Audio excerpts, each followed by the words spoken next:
Now I would like to invite the person who is in the field of media for so long. And today he is our keynote speaker.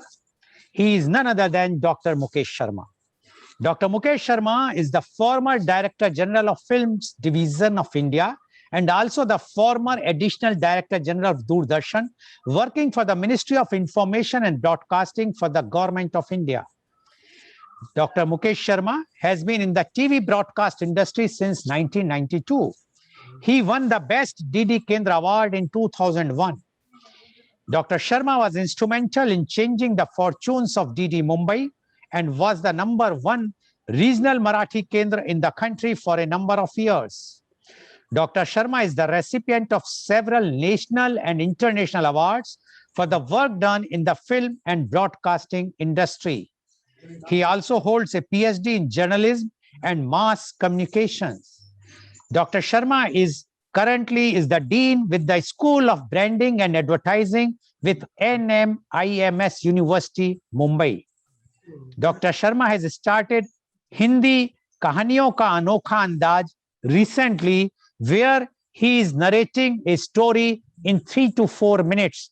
But those stories are full of lessons, meaningful, which gives a thought for the people, food for thought, so that those small stories can also change the lives, which is required today, especially for the young generation. Thank you very much, Dr. Mukesh Sharma, for accepting our invitation and to be the keynote speaker of today's program. You being in this industry for so long, you have seen ins and outs in this industry. And although we are quite new in this industry and we are trying our best to do something in a positive way, but definitely we would like to hear from you, your views on this auspicious occasion of launch of leadership series. Dr. Mukesh Sharma, please. Please unmute.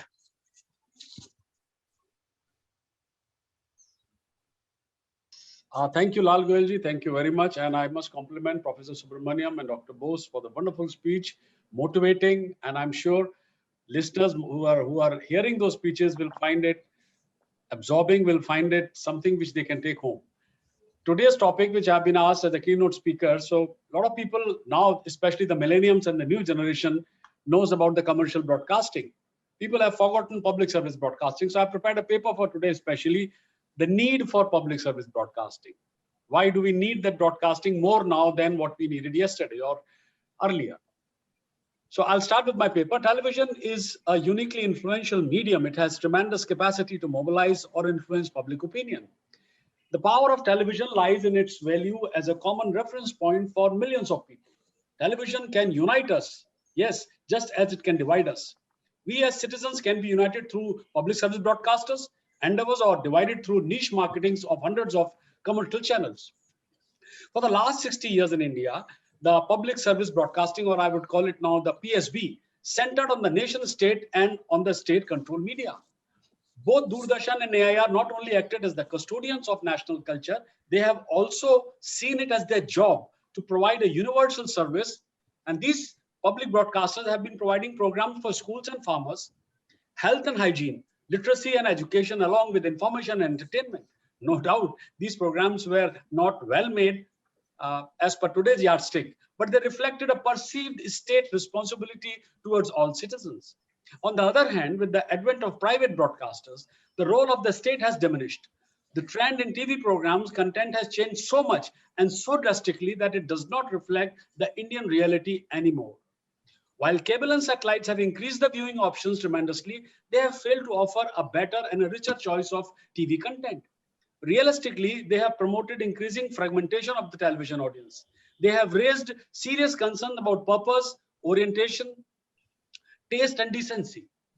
Say, out of the 900 odd TV channels what we have in India today, nearly 45% are TV news channels. And role of these TV news media broadcasting in a democracy has number of overlapping functions, but distinctive. One is to inform and educate, to make intelligent decisions about public policy. People need accurate, timely, and unbiased information.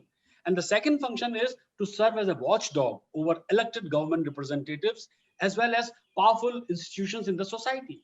By holding to a standard of independence and objectivity, the new broadcasting media can expose the truth behind the claims of the government and hold public officials accountable for their actions.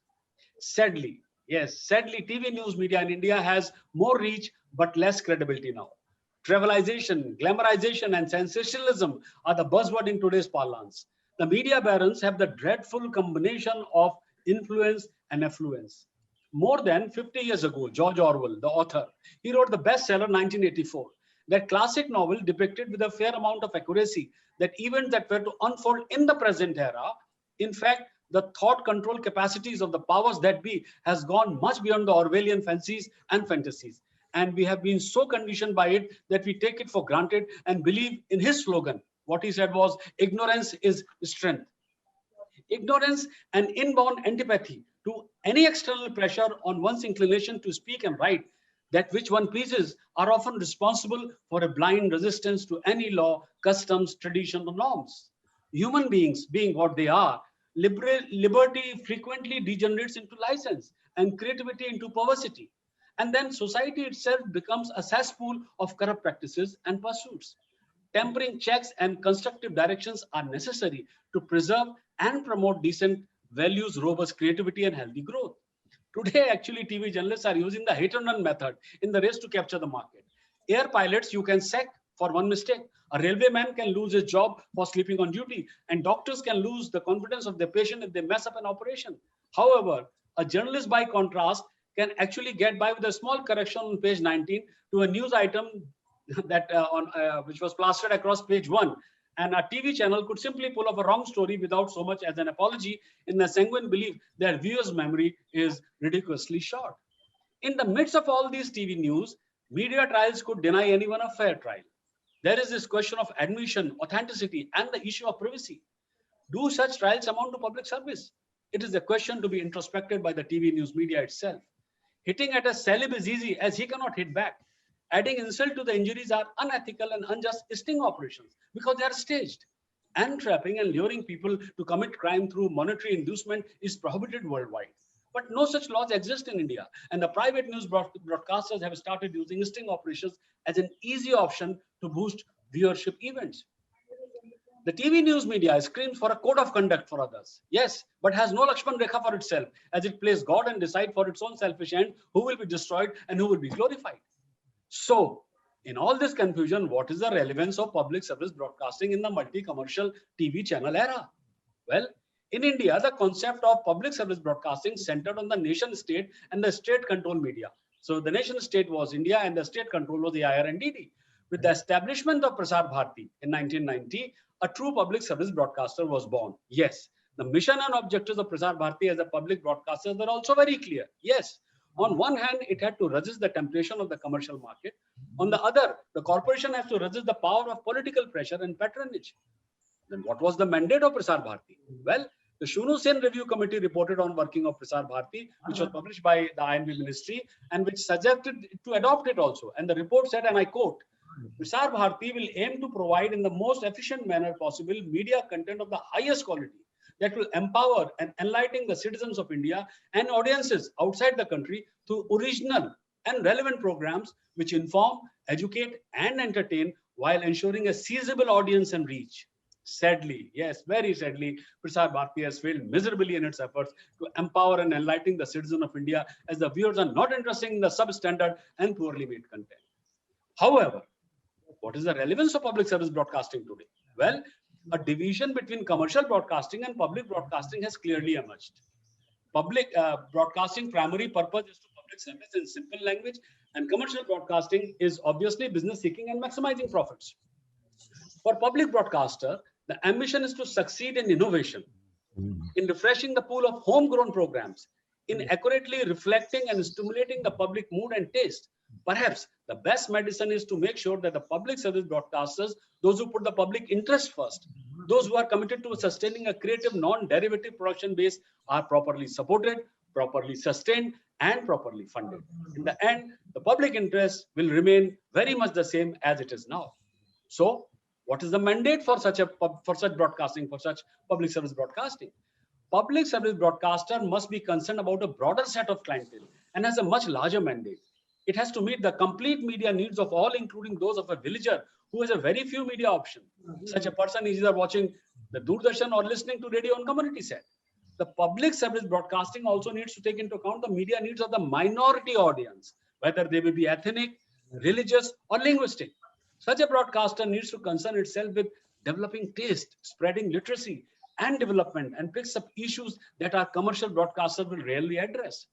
In a TV interview with me, as a filmmaker, Pankaj Parashar, who had made a lot of Bollywood films, said, and I quote, whatever TV channels which is private are owned by shareholders or owned by Australian or Chinese or whomsoever comes into India will obviously have their own axe to grind. They are not here because they want, because they like India, but they are here because they want to make money, unquote.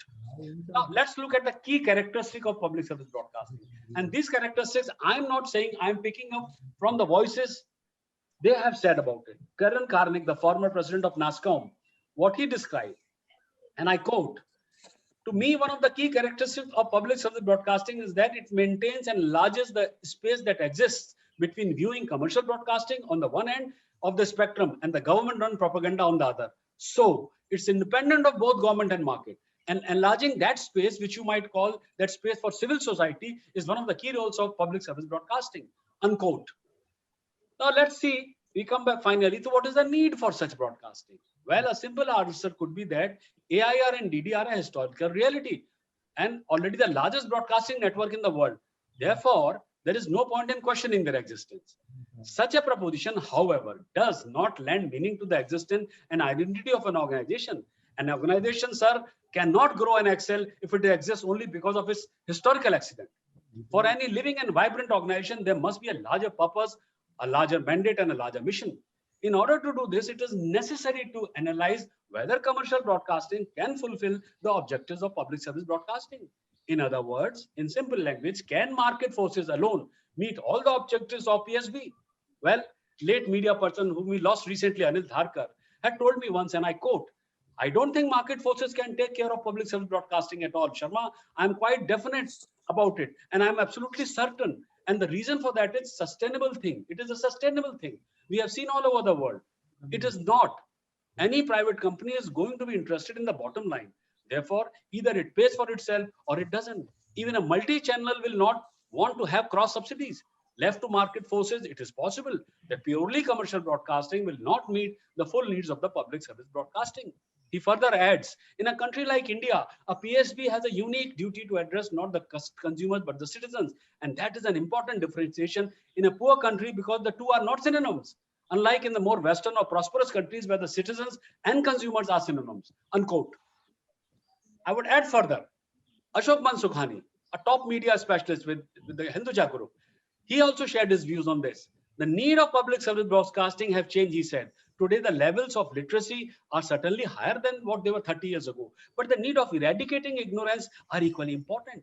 Urbanization has not really made much of the differences when it comes to understanding what is in the nation interest and what is not in the nation's interest. And personally, he said, I think public broadcasting has always to be the most integral element, and that is why Doordarshan must exist. So, what are the crucial function of this public broadcaster? Well, we viewers and we citizens have broad tastes, and we cannot be compressed into the neat categories of marketing where income and taste and choices are the determinist prison of the consumer market. There are classical dance fans, sir, among cricket fans and vice versa. When channels proliferate, the mixed channel vanishes. And in its place, the specialist network, say the sports, the film, the news, the music, the wildlife, the shopping, etc., come alive, what we call the niche. Whereas the mixed network emphasizes what viewers have in common. I'm again repeating this, very important. The mixed network emphasizes what viewers have in common. The single issue channel emphasizes what separates them from others. We know what we gain from a single subject channel. A vast supply of, say, every single cricket match played. But what do we lose from that proliferation? A sense of sharing with others, a sense of being part of a collection of individuals who all through separate choices make up the mass television audience, and that sharing in the mass act of viewing becomes a valued social experience. Prem Sagar, you must have heard about, the son of legendary producer director Ramanand Sagar, and he was the maker of popular serial Ramayana on DD. He shares his experience and talks about the same thing, and I quote him, What happened during Ramayana is a legend, weaving like a garland in the whole nation. Whether it was Tamil Nadu, one jewel, or Assam, another jewel, or Kashmir, all the pulse right from Maharashtra to Gujarat were weaved to make garland which was put on India. And I also spoke to another gentleman, a retired additional DG of Doordarshan, Mr. Tatari. He said there is absolutely no doubt about it that people do need entertainment, but at the same time, they need a lot of information, which is useful to them. And on this point, the private channels really are not helping them at all. This help can be given by the channels which is serving the people, which is serving the public. And this way, if we look at rural programming, if we look at the educational programming, if you look at the programs which informs people about various laws which are being enacted by the government, you don't have to be sort of a bhopu for the government and he uncourse that. You don't have to really do tom-tom about the government. You can do so many things as a public broadcaster. So public service broadcasters therefore have a crucial function to discharge. Free from commercial pressures, they are free to address the full range of audience interests, not just those which are commercially the most attractive. The crucial fact is that the viewers of these minority programs, sir, are not some exceptional elites. They are the same people who also watch the soaps. Well, we all want wider choices at some point of viewing week, and public service broadcasting is providing these programs. Although all of us enjoy the most popular program for much of the time, but very few of us want them all the time. And research shows, I'm not saying that by and large, the public want to spend 2/3 of the time watching undemanding entertainment fare, but want to watch something more challenging for the other 1/3. Commercial television schedules are prepared to achieve volume, and in doing so, the range of the program is severely restricted. So, can we say that public service broadcasting is the key to our democracy? Well, this fact was confirmed when I spoke to Dr. Raghunath Mashelkar. And I quote, public service broadcasting is not only a key to our democracy, but that's an engine which can keep the democratic process going. And after all, what is democracy all about? It is for every citizen of India to not only his rights, but is also to ensure that he's able to exercise those rights. And for that, the content of information, data, knowledge that has to be provided to him, unquote. It is the duty of the public service broadcaster to ensure that the important public service messages like missing person reports, appeal for blood donations, reschedules of arrival, departures of train timetables, important information regarding AIDS, vaccinations, etc. are given to the public. The public broadcasters gives valuable airtime for this purpose in spite of there being no revenue earned. Public service broadcasting has been built on the principle that public service television is free at the point of use. There is no reason why this principle should be abandoned. So then we come finally important is what is the source of funding for such broadcaster. There are certain regulations for the user of surface transport. If you see, there is a lane for a cyclist if you are on the road. There is a pedestrian use the subway, and the motorist uses the fast lane. And the heavy vehicles have their lanes earmarked. Now, in this manner, nobody is infringing on the other space. But see, interestingly, if this does not happen, then we can see chaos on the road, cacophony. In the absence of clear-cut funding mechanism, the broadcasting industry seems to be actually like that, free for all. Now, see, a pay channel, in spite of collecting subscription fee from the viewer, also broadcasts advertisement. He has no business to do so. In India, a free-to-air channel collects subscription money and also clusters the program content with advertisements. Sometimes it seems that the program is sprinkled in between the continuous stream of advertisements. Ideally, the public service broadcaster should have independent source of funding, if you ask me, without any string attached. At present, the scene in this sector is too chaotic. Some monies come by the way of selling airtime and some from the government to compensate the deficit. So, how do we fund public service broadcasting? In the global scenario, if you see, there is clearly no single perfect funding mechanism for public broadcasting.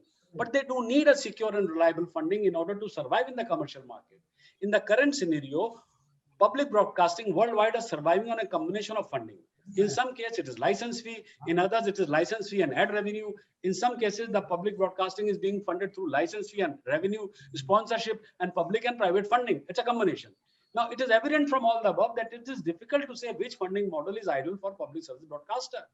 However, the success and failure of the model could depend on the national values and traditions of a country and on the media market opportunities available. No single universal model can be recommended across the globe. Also, every country keeps in mind its own strengths and weaknesses, its opportunities and threats to its system would need to adopt on its own model. In the Indian scenario regarding funding, well, in case of Prasar Bharati, the only national service broadcaster, following would be the ideal mechanism and which I have told them long time back, and that is license fee. This system of funding was prevalent till 1985 for both radio and television when they were separate. They were not under Prasar Bharati on the receiver side. Since it was difficult to collect the license fee, the same was abolished. In today's context, license fee can be collected with the help of any government agency. For example, the citizens can pay monthly or annual license fee on television sets, either along with telephone bill or electricity bill. In return, the government agencies can deduct normal service charges and deposit the remaining amount in Prasar Bharati's fund. People who do not own a TV set can simply give an affidavit to that effect. Okay, well, because the annual television license fee is charged to all British households, let me tell you. The BBC is dependent on that. And companies and organizations using any type of equipment to receive or record live television broadcasts are paying to BBC. Now, I don't want to go take your time, just want to quickly compare both the broadcasting, the public service broadcasting and the commercial broadcasting. PSB is policy motivated, commercial is profit motivated. PSB enhances the quality of public life, empowers individuals and social groups to participate more fully and equally. CB, yani commercial broadcasting, does not have any specific mandate since it's answerable to shareholders. Number 3, PSB caters to the citizen, commercial broadcasting to the consumers. PSB's main aim is to reach largest possible audience most effectively. Commercial broadcasting only interested in eyeballs and large audience. PSB aims to touch people, to move them, to change them. CB aims to put them in mood to consumer. PSB free of charge to the end user. CB or commercial broadcasting recurring expenses to the end user. PSB is free from commercial pressure. It can address the full range of audience interests. However, commercial pressure limits are there in commercial broadcasting. Public broadcasting can give misprogramming content and it unites the audience. However, CB's niche programming content fragmented the audience. And last but not the least, the PSB credibility quotient is high as it presents a fair and a balanced flow of information of national and regional issues without advocating any opinion or ideology of its own. However, in commercial broadcasting, credibility quotient is not high since it advocates or opinion or ideology of the group to which it belongs. And finally, I will sum up a part of the 1995 Supreme Court judgment on the importance of the airwaves and where do we stand today. There is no doubt, and I am starting with what they quoted in the Supreme Court. There is no doubt that since airwaves frequencies are a public property and are also limited, they have to be used in the best interest of society. And this can be done either by a central authority, by establishing its own broadcasting network, or regulating the grant of licenses to other agencies, including private agencies. What is further, the electronic media is the most powerful media, both because of its audiovisual impact and its widest reach covering the section of the society where the print media does not reach.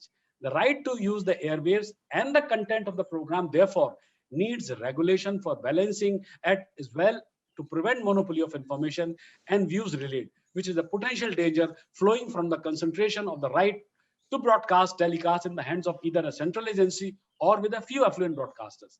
That is why the need to have a central agency representative for all sections of the society, free from control, both of the government and the dominant influence section of society. That is what is the ideal way of you look at PSB or public service broadcasting.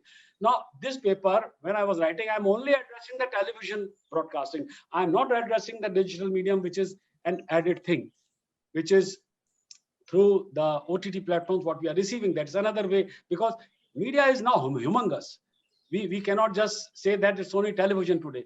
But yes, a public service broadcaster like BBC, like Australian Broadcasting Corporation, even in America, they have been able to identify their position, they have been able to identify their place, and they have been doing the programming in such a fashion. I would end up my paper here. Thank you so much, Lal Goelji. Once again, congratulations.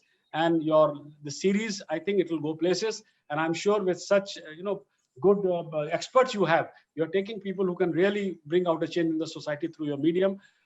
Thanks a lot. Once again, congratulations. Thank you very much, Dr. Mukesh Sharma, for giving the details, the difference between public broadcasting and commercial broadcasting.